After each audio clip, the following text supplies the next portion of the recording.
हमारे लाडले प्रधानमंत्री आदरणीय श्री नरेंद्र मोदी जी,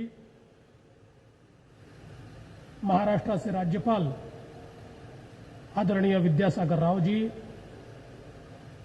माननीय केंद्रीय मंत्री श्री नितिन गडकरी जी, श्री संतोष गंगवार जी, श्री विजय सांकला जी, रिपब्लिकन पार्टी से नेते आदरणीय रामदास आठवले जी, माझे सहकारी विनोद तावडे जी, राजकुमार बडोले जी, राज्याचे मुख्य सचिव स्वाधीन क्षत्रिय जी, MMRDAचे कमिशनर श्री मदान, या ठिकाणी उपस्थित केंद्रीय मंत्रीगण, खासदार, आमदार, राज्याचे मंत्री, विविध पक्षाचे नेते मंडळी आणि उपस्थित सर्व भगिनी आणि बंधूंनो, सर्वप्रथम मी महाकारुणी तथागत भगवान गौतम बुद्ध व महामानव क्रांतीचे महासूर्य भारतरत्न डॉक्टर बाबासाहेब आंबेडकर यांना मानवंदना अर्पित करतो आणि त्याचप्रमाणे ज्यांच्या आशीर्वादानं महाराष्ट्रामध्ये आमचं सरकार निवडून आलं, ते हिंदवी स्वराज्याचे सरसंस्थापक छत्रपती शिवाजी महाराज यांना देखील मानाचा मुजरा करतो। आदरणीय प्रधानमंत्री जी, मैं आपको बहुत बहुत धन्यवाद देना चाहता हूं। आज का ये कार्यक्रम संपन्न हो रहा है तो केवल आपके कारण ये कार्यक्रम संपन्न हो रहा है। मुझे याद है जिस समय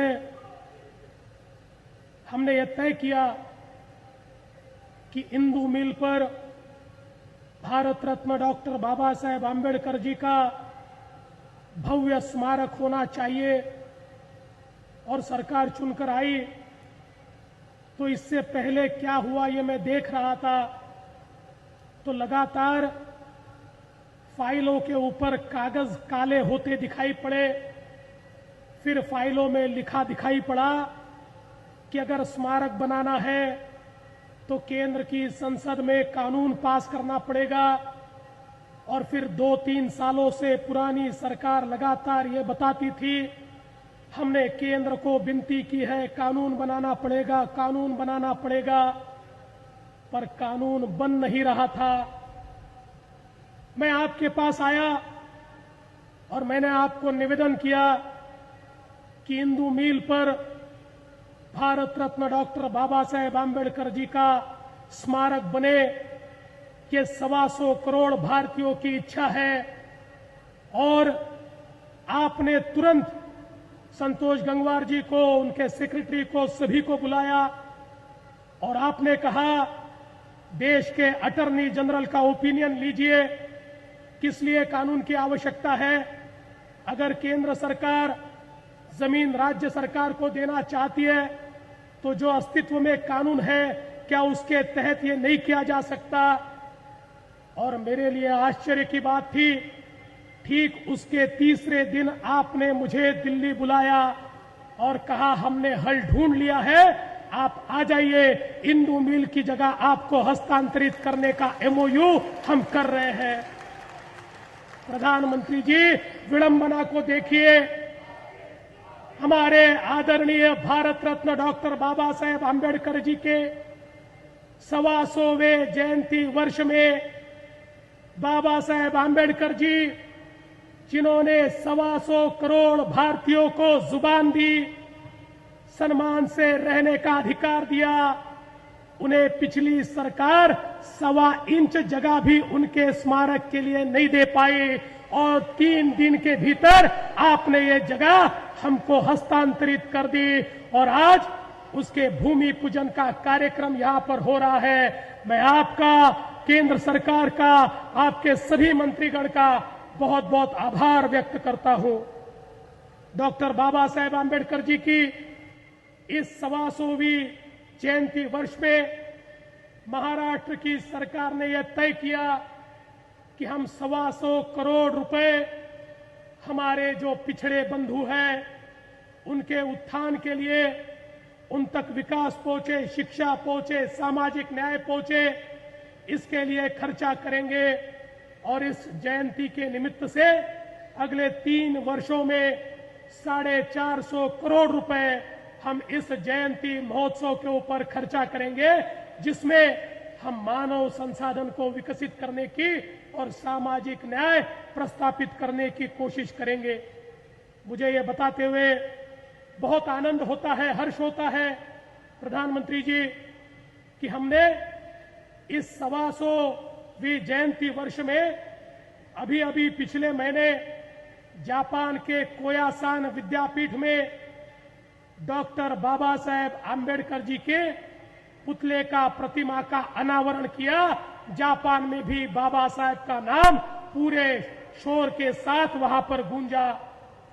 महाराष्ट्र की सरकार ने यह भी निर्णय किया कि लंदन स्कूल ऑफ इकोनॉमिक्स में डॉक्टर बाबा साहेब आंबेडकर जी जहां पढ़ते थे और जहां पर एक स्कॉलर के रूप में उन्होंने अपनी प्रतिमा प्रस्थापित की, उस स्कूल में पढ़ते हुए जिस घर में वो रहते थे, बड़ी आश्चर्य की बात थी, वो घर लिलाव में निकल गया। और महाराष्ट्र की पुरानी सरकार के पास, केंद्र की पुरानी सरकार के पास लगातार दरख्वास्त आती रही कि बाबा साहेब जी ने जहां पर पढ़कर लंदन स्कूल ऑफ इकोनॉमिक्स की डिग्री हासिल की, वो घर लिलाव में बिके। ये 125 करोड़ भारतीयों को शोभा नहीं देता और इसलिए उसको खरीदना चाहिए। मैं नहीं जानता क्या मजबूरी पिछली सरकारों की थी बाबा साहेब आंबेडकर जी का घर खरीदने के लिए 30, 35, 40 करोड़ रुपए की आवश्यकता थी, पर वो पैसा भी उस सरकार ने नहीं दिया। लेकिन हमारी सरकार ने निर्णय लिया कि जिन्होंने हमें संविधान दिया, जिन्होंने हमें जीने का अधिकार दिया, ऐसे बाबा साहेब जी जहां पर पढ़कर बड़े हुए, उस घर को हम बिकने नहीं देंगे। और हमारे बड़ौली जी को हमने वहां भेजा और महाराष्ट्र की सरकार ने उस घर को खरीदा और आज हमारे हाई कमिश्नर के कब्जे में आदरणीय मोदी जी ये घर वहां पर है। और मैं आपसे निवेदन करना चाहता हूं कि आप इंग्लैंड और लंदन जाने वाले हैं, जिस समय आप जाएंगे, आपसे दरखास्त है, आपसे निवेदन है, आप जरूर वहां जाइए और आप ही के तत्वावधान में वहां पर एक बहुत अच्छा संग्रहालय बने, जिसमें बाबा साहेब ने अर्थव्यवस्था के बारे में इतने अच्छे विचार लिखे हैं। देश की आज की आर्थिक परिस्थिति को किस प्रकार से बदला जा सकता है, ऐसे पथदर्शी विचार डॉक्टर बाबा साहेब आंबेडकर जी ने लिखे हैं। मैं ये चाहता हूं आप ही के नेतृत्व में उन विचारों का प्रतिपादन उस घर के अंदर हो और वो दुनिया के लिए एक मार्गदर्शक इस प्रकार का घर बने। और मुझे विश्वास है ये हम निश्चित रूप से करेंगे। आज के इस मौके पर माननीय आठवले जी आपल्या नेतृत्वात अनेक लोकांनी इंदू मिल करता संघर्ष केला। रिपब्लिकन जनतेने, सामान्य दलित माणसांनी इंदू मिल करता खूप आंदोलनं केली। दुर्दैवाने या आंदोलनांमध्ये आपल्यावर खूप गुन्हे त्या ठिकाणी दाखल झाले। महाराष्ट्राचा मुख्यमंत्री म्हणून आज घोषणा करतो, इंदू मिलच्या आंदोलनामध्ये ज्या ज्या लोकांवर गुन्हे दाखल झाले असतील त्या प्रत्येकाचा गुन्हा राज्य सरकार परत घेईल। अरे बाबासाहेबांकरता इंचभर जागा मिळवण्याकरता त्या ठिकाणी जर गुन्हे दाखल होत असतील, या पुरोगामी महाराष्ट्राला हे भूषणावं नाही। त्यामुळे हे गुन्हे महाराष्ट्राचं सरकार निश्चितपणे या ठिकाणी मागे घेईल। या निमित्ताने एवढंच सांगतो, हे राज्य छत्रपती शिवाजी महाराजांच्या आशीर्वादानं आणि डॉक्टर बाबासाहेब आंबेडकरांच्या समतेच्या आणि समरसतेच्या विचारानं चालेल, हा विश्वास या निमित्ताने मी व्यक्त करतो। आज आपल्याकरता दुसरी आनंदाची गोष्ट आहे की या ठिकाणी मुंबईमध्ये 2 मेट्रो कॉरिडॉरचं भूमिपूजन आपण करतोय। दहिसर ते डीएन नगर आणि अंधेरी ते दहिसर असं 35 किलोमीटर मेट्रो नेटवर्क आपण या ठिकाणी तयार करणार आहोत। आपल्याला माहिती आहे मुंबईमध्ये 1 कोटीपेक्षा जास्त लोक हे पब्लिक ट्रान्सपोर्टनी, मग ती उपनगरीय रेल्वे असेल, ती बेस्टची बस असेल, याच्या माध्यमातून त्या ठिकाणी प्रवास करतात. पण आपण जर गेल्या 10 वर्षातला आढावा घेतला तर आपल्या पब्लिक ट्रान्सपोर्ट कमी पडत असल्यामुळे खासगी वाहनांनी प्रवास करणाऱ्यांच्या संख्येमध्ये 10% वाढ झाली आणि त्यामुळे मुंबईचं कंजेशन हे सातत्यानं वाढत आहे. आणि म्हणून आपण ठरवलंय की या ठिकाणी मोठ्या प्रमाणात पब्लिक ट्रान्सपोर्ट तयार करायचा. मोदीजींचं स्वप्न हे स्मार्ट सिटीचं आहे आणि मुंबई स्मार्ट सिटी करायची असेल तर मुंबई आणि मुंबईच्या लगत जो MMR रिजन आहे, या संपूर्ण MMR रिजन मध्ये आपल्याला स्मार्ट ट्रान्सपोर्टचं जाळं उभं करावं लागेल. हा जो 35 किलोमीटरचा कॉरिडॉर ज्याचं भूमिपूजन आपण करतोय, केवळ 4 महिन्यामध्ये याचा DPR आम्ही तयार केला.